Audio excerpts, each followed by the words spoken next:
উপস্থিত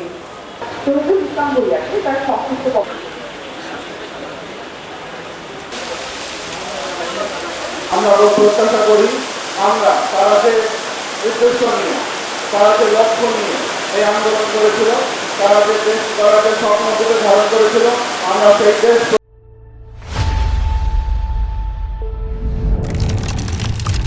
প্রতিষ্ঠা করতে পারলে তাদের সেইটা সার্থক হবে।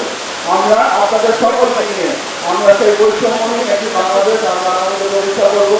আর এই পরিবারের সদস্যদের আমরা সবসময় তাদের পাশে আছি এবং বিভিন্ন বিষয়ে যে দাবিগুলো এসেছে আমরা অবশ্যই আমরা সবসময় যেহেতু পাশে আছি আমরা বলেছি এবং তাদের দাবিগুলো যৌক্তিক এবং আমরা সেগুলো যত দ্রুত সম্ভব সেগুলো বাস্তবায়ন করা যায় সেটি আমরা অবশ্যই প্রশাসনের পক্ষ থেকে আমরা চেষ্টা করবো।